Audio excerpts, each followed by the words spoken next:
Hello aspirants. आज हम जिस टॉपिक पे बात करने वाले हैं उसका नाम है मनी लॉन्ड्रिंग। बहुत ही फेवरेट टॉपिक है यूपीएससी का। प्रीलिम्स में और मेंस में दोनों में आता है। इसको आज हम हॉलिस्टिकली वन स्टॉप सॉल्यूशन के साथ ख़त्म करेंगे। हम सबसे पहले देखते हैं कि हमें इसमें पढ़ना क्या है। लॉजिकली अपना फ्लो ऑफ थिंकिंग देखते हैं। भाई सबसे पहले तो मुझे पता होना चाहिए कि मनी लॉन्ड्रिंग है क्या।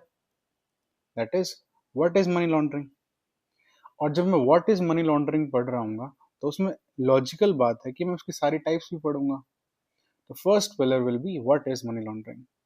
जब हम ये जान लेंगे कि मनी लॉन्ड्रिंग है क्या, उसके बाद हम देखेंगे कि why it is so much in news, इतना इंपॉर्टेंट क्यों है सरकार के लिए इसको टैकल करना, या what are the impact of money laundering on various dimensions, ये हम देखेंगे। जब हम इम्पैक्ट समझ लेंगे, नेगेटिव इम्पैक्ट्स मनी लॉन्ड्रिंग के, फिर हम देखेंगे कि यार अगर चीज इतनी बुरी है तो इसको अब तक रोका क्यों नहीं जा रहा। इसका मतलब जरूर कुछ ना कुछ चैलेंजेस आ रहे होंगे। Then we will go to some challenges. सब पढ़ने के बाद हम देखेंगे कि गवर्नमेंट ने क्या इनिशिएटिव्स लिए हैं मनी लॉन्ड्रिंग को रोकने के लिए और आगे की वे फॉरवर्ड क्या है। इससे टॉपिक पूरा हॉलिस्टिकली कवर हो जाएगा। This is what money laundering की जो वेरियस डायमेंशन है जो आज हम कवर करने वाले हैं। स्टार्ट करते हैं व्हाट इज मनी लॉन्ड्रिंग से। इसके लिए एक बेसिक फ्लो चार्ट है, ये समझते हैं पहले। What is money laundering. Imagine करो कोई पर्सन ए है, वो कोई इलीगल एक्टिविटी कर रहा है। सपोज कोई ऑर्गेनाइज क्राइम, किडनैपिंग, या फिर कोई भी थेफ्ट या ड्रग स्मगलिंग, गन स्मगलिंग, ये सब। उस इलीगल एक्टिविटी से उस बंदे को कुछ पैसा आया। जैसे ड्रग्स बेच के उस ए पर्सन ने कुछ पैसा कमाया। जैसे कि आपने ब्रेकिंग बैड अगर कोई सीरीज देखी है नेटफ्लिक्स पे, इमेजिन करो सिमिलर चीज है। ए पर्सन जो हाइजनबर्ग था, उसने ड्रग्स इलीगल एक्टिविटीज जैसे कि वो मैथ बेचता था, उससे कुछ पैसा कमाया। बट वो उस पैसे को डायरेक्टली यूज नहीं कर सकता है, बिकॉज वो पकड़ा जाएगा। हर एक बैंक के पास अपना नो योर कस्टमर जो उन्होंने होता है, केवाईसी नॉर्म्स होती हैं, उसमें वो पूछेंगे कि भाई इतना पैसा आया कहाँ से, आपकी मंथली इनकम या आपकी ईयरली इनकम तो इतनी है, how can you earn so much. तो ये बंदा क्या करता है, ए बंदा डायरेक्टली इस पैसे को यूज ना करके इस पैसे को अलग अलग उनमें बांट देता है लोगों के बीच में। और वो बंदे इसकी मल्टीपल ट्रांजेक्शन करके थोड़े थोड़े अमाउंट में वापस से ये पैसा ए के पास इंटीग्रेट कर देते हैं। इतना ही समझो, इससे ज्यादा डिटेल में जाने की जरूरत नहीं है। ये ए बंदा डायरेक्टली इसको मल्टीपल ट्रांजेक्शन में भी लेके आ सकता है, अलग अलग तरीके से, कसिनो के थ्रू या चैरिटी के थ्रू, एनजीओ के थ्रू, ऐसे। तो सबसे पहला स्टेप क्या किया इस बंदे ने, सबसे पहले इसने मनी की प्लेसमेंट की। यहाँ पे बंदों के जरिए कर रहा है। इसके अलावा एनजीओ का सहारा लिया जा सकता है, कसिनो का सहारा लिया जा सकता है, ठीक है। कोई भी इवेंट ऑर्गेनाइज करने का सहारा लिया जा सकता है, just to disguise this this proceed of crime. इस प्रोसीड ऑफ क्राइम को छुपाने के लिए ये कुछ भी वेज अलग अलग हो सकते हैं। This is known as placement. Placement के बाद इस पैसे को बहुत ज्यादा घुमाया जाता है ताकि इसको ट्रेस बैक ना किया जा सकते। इसको बोलते हैं लेयरिंग। और लेयरिंग के बाद ये पैसा वापस से ए पर्सन के पास एज ए वाइट फॉर्म में आता है। अब ये ब्लैक मनी नहीं है, black money is different, illegal money नहीं है ये अब वाइट मनी है पूरी। इसको यूज कर सकता है बंदा लीगल तरीके से, इसको बोलते हैं इंटीग्रेशन। ये स्टेज सबसे रिस्कीएस्ट होती है, प्लेसमेंट वाली। उसके बाद बंदे को ट्रेस करना इज नेक्स्ट टू इम्पॉसिबल। तो इसलिए इसलिए प्लेसमेंट स्टेज पे अगर बंदा पकड़ा जाए वो सबसे बेस्ट रहता है। और जैसे ही पैसा बंदे के पास वापस आया, ये इस पैसे को अलग अलग चीजों में यूज कर सकता है। टेरर फाइनेंसिंग के लिए यूज कर सकता है, अपनी इलीगल एक्टिविटीज को इंक्रीज करने के लिए यूज कर सकता है। तो this is what money laundering means. आपने एक इलीगल एक्टिविटी से कमाए गए पैसे को लॉन्डर किया। लॉन्डर करना मतलब साफ करना। अलग अलग 3 स्टेप प्रोसेस से, प्लेसमेंट, लेयरिंग और इंटीग्रेशन से। और उस पैसे को फिर आप लीगली यूज कर पा रहे हो। इसे बोलते हैं मनी लॉन्ड्रिंग। सिंपल है। ब्रेकिंग बैड अगर आपने देखी है नेटफ्लिक्स पे, एग्जैक्टली सेम प्रोसेस उसमें डिपिक्ट होता है। हाउ हाइजनबर्ग अपनी मनी को कैसे क्लीन करता है, कैप्टन सॉल के थ्रू, जो कॉल मी सॉल जो उसका लॉयर होता है उसके through. So this is what money laundering is. आगे चलते हैं। अब हमने समझ लिया मनी लॉन्ड्रिंग में कि भाई कोई प्रोसीड ऑफ क्राइम है, उसको साफ किया जाता है, इट इज लॉन्डर्ड। अब कितनी टाइप की होती है, कैसे होती है, तो इसको हम ज़्यादा डिटेल में नहीं देखेंगे, बट हमें बस नॉर्मल कीवर्ड्स पता होने चाहिए कि भाई कैसे होती है। पुराना तरीका होता था हवाला का। हवाला के थ्रू बंदे अपनी मनी को लॉन्डर करते थे।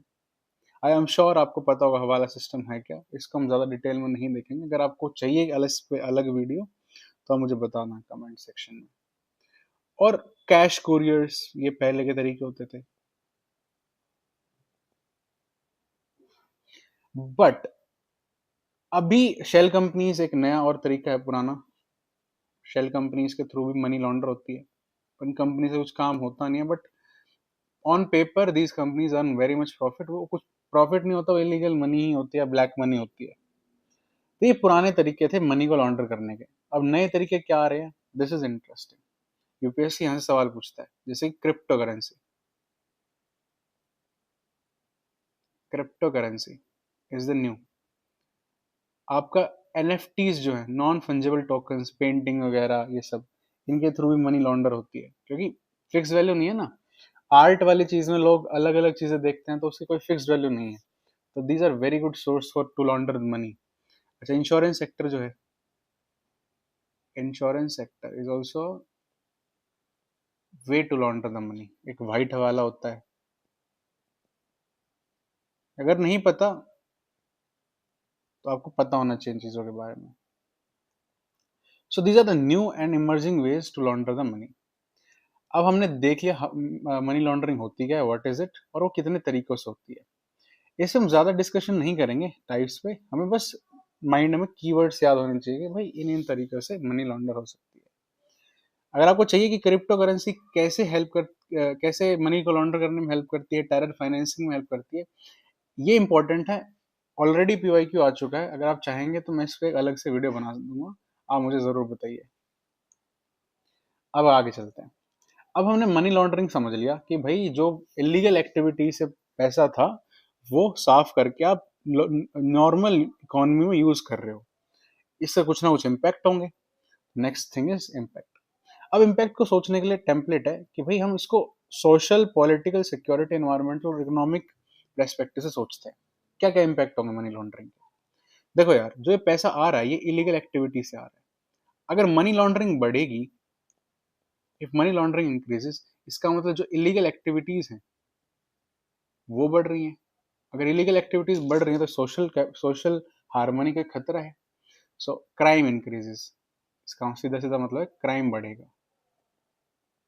दूसरी बात, सोशल कैपिटल, हार्मनी जो है सोसाइटी के अंदर, ट्रस्ट जो है वो कम होगा, सोशल कैपिटल डिक्रीजेस। ठीक है, ये कुछ सोशल इम्पैक्ट है मनी लॉन्ड्रिंग के। पॉलिटिकल इम्पैक्ट क्या है, भाई सिंपल सी बात है, जो मेरी गवर्नेंस की एफिशिएंसी है, टैक्स इवेजन जो हो रहा है उस पैसे का, वो इम्पैक्टफुल है। दूसरा, क्योंकि क्राइम इतने ज्यादा बढ़ रहे हैं तो मेरा जो एक्सपेंडिचर है वो बढ़ जाएगा to tackle the crime, to tackle the crime. अब बात करते हैं सिक्योरिटी की। सिक्योरिटी का इम्प्लीकेशन है, अब मैंने बताया आपको कि अगर पैसा ए के पास वापस आ गया, दैट इज इंटीग्रेशन स्टेज में ए के पास पैसा वापस आ गया, इसके बाद ये पैसा टेरर फाइनेंसिंग के लिए यूज हो सकता है।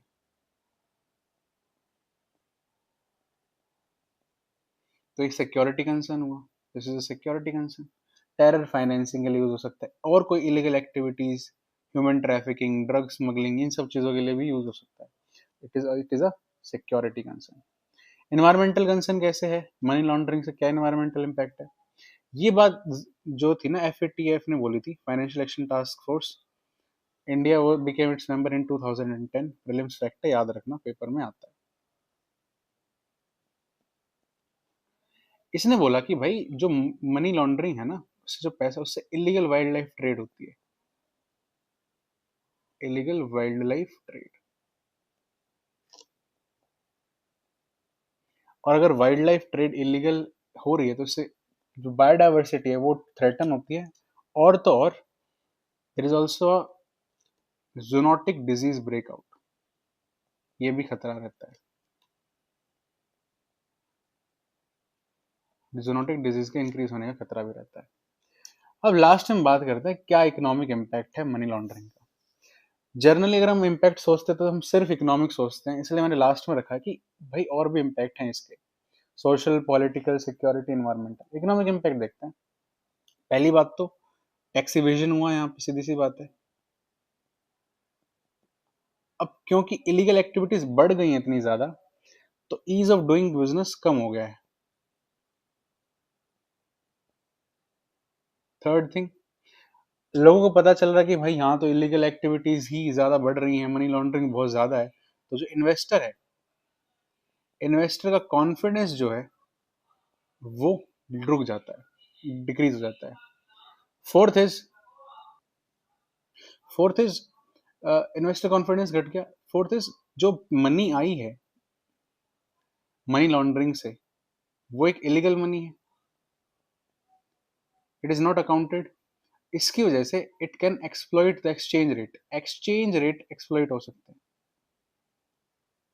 This is important. ये डायमेंशन मुश्किल से सोची जाती है मनी लॉन्ड्रिंग में। तो ये सब इकोनॉमिक इम्पैक्ट है, इसके चार याद रखना is enough. This is the impact of money laundering. Her dimension को हमने कवर कर लिया कि भाई मनी लॉन्ड्रिंग का ये इम्पैक्ट। अब इम्पैक्ट तो हमने समझ लिए, इनिशिएटिव भी समझ लिए, वो समझ लिए कि भाई क्या कितनी हार्मफुल है मनी लॉन्ड्रिंग। सरकार इसको रोकने के लिए क्या क्या काम कर रही है।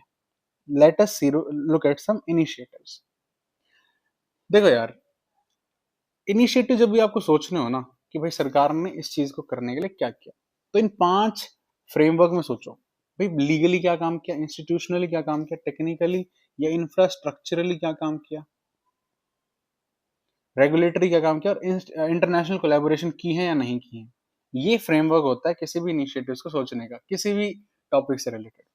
सोचते हैं भाई मनी लॉन्ड्रिंग को रोकने के लिए लीगल फ्रेमवर्क क्या है मेरे पास। सीधी सी बात है, पीएमएलए है मेरे पास, prevention of money laundering act 2002, और 2023 में रिसेंटली अमेंडमेंट आई थी इसमें। दूसरा मेरे पास फेमा है, फॉरेन एक्सचेंज मैनेजमेंट एक्ट 1999। बेनामी ट्रांजैक्शन एक्ट भी है। But this is enough. क्या इंस्टीट्यूशनल फ्रेम, मैंने इंस्टीट्यूशन खोले हैं? हाँ, मेरे पास इंस्टीट्यूशन है, मेरे पास ईडी है मनी लॉन्ड्रिंग को रोकने के लिए, मेरे पास फाइनेंशियल इंटेलिजेंस यूनिट इंडिया है इसको रोकने के लिए, और मेरे पास और भी इंस्टीट्यूशन है। ठीक है। क्या मेरे पास टेक्निकल और इंफ्रास्ट्रक्चरल फ्रेमवर्क कुछ मैंने खोला है? बिल्कुल खोला भाई। This a project insight. ये प्रोजेक्ट याद रखना, प्रोजेक्ट इनसाइट जो है वो मनी लॉन्ड्रिंग को रोकने के लिए। Remember this one. और क्या किया मैंने भाई? जैम ट्रिनिटी लेके आया हूं मैं, ताकि अकाउंटेबिलिटी बनी रहे पैसे की। JAM is also there. And what else, मैंने ई केवाईसी नॉर्म्स और स्ट्रॉन्ग किए। ठीक है। रेगुलेटरी फ्रेमवर्क क्या है मनी लॉन्ड्रिंग को रोकने के लिए? What is a regulatory framework? यार, रेगुलेशन में ना आरबीआई का रेगुलेशन स्ट्रांग हुआ है, सेबी का रेगुलेशन स्ट्रांग हुआ है, और जो इंश्योरेंस सेक्टर है जहां से मनी लॉन्ड्रिंग का स्कोप है, आईआरडीआई, उसका रेगुलेशन मैंने स्ट्रांग किया है। सिंपल इतना ही लिखना है इसमें। तो इंटरनेशनल कोलैब किया है? हाँ किया है, काफी एफएटीएफ के मेंबर हैं।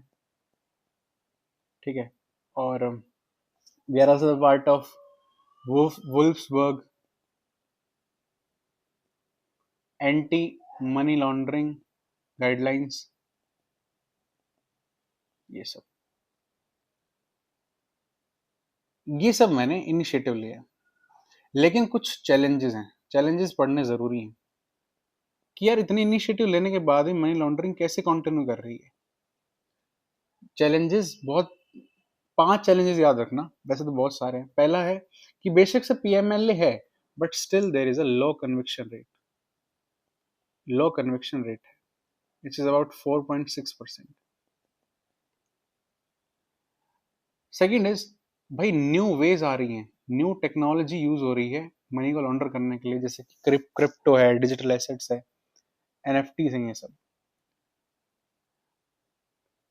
मल्टी एजेंसी लगी हुई हैं, जैसे कि एफआईसीएन है या फिर अपना ईडी है, बट कोऑर्डिनेशन नहीं है, लैक ऑफ कोऑर्डिनेशन, ये सब। ठीक है। और एक एफएटीएफ की रिपोर्ट थी, उसी ने बोला था कि there are various hot centres जो अभी भी बर्निंग है, जहां से मनी लॉन्ड्रिंग का काफी स्कोप है, जैसे कि ट्रेडर्स इन या dealers in precious metals and stones. ये काफी इमर्जिंग सेक्टर है मनी लॉन्ड्रिंग के लिए। तो ये कुछ चैलेंजेस हैं मनी लॉन्ड्रिंग से रिलेटेड।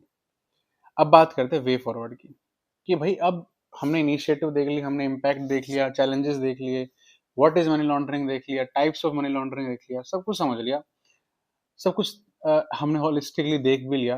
अब what is way forward? Way forward अपने पॉइंट नहीं लिख के आने, जस्ट राइट FATF की 40+9 रिकमेंडेशन। ये ऐसे लिखा जाता है, ये मैंने जानबूझ के नहीं लिखा है, ये ऐसे ही लिखा जाता है, ठीक है। 40+9 क्या रिकमेंडेशन है? देखो, ये 40 रिकमेंडेशन अलग है, 9 रिकमेंडेशन अलग है। 40 रिकमेंडेशन बताता हूँ कि भाई एक इंटेलिजेंस यूनिट बनाओ, जो कि हमारे पास ऑलरेडी है, जैसे कि FIU इंडिया। दूसरा, मनी लॉन्ड्रिंग को एक ऑफेंस डिक्लेयर करो, जो कि हमने ऑलरेडी कर दिया है under PMLA। Third is collaboration, collaboration होना चाहिए अलग अलग आइडेंटिटीज के बीच में। Fourth is politically exposed person, यानी कि वो बंदा जिसने कोई पॉलिटिकल पोस्ट होल्ड की है, which is close to political people, politically exposed person, उनके लिए स्पेशल गाइडलाइंस हो, स्पेशल लॉज हो, ठीक है। अच्छा, 9 गाइडलाइंस में से हमने क्या करना है, ये क्या है स्पेशली, ये टेरर फाइनेंसिंग और उनको रोकने के लिए है, कि मनी लॉन्ड्रिंग का पैसा टेरर में ना जाए। इसमें कि भाई ब्लॉक करो टेरर अकाउंट्स को, टेरर अकाउंट्स को ट्रेस करो और ब्लॉक करो।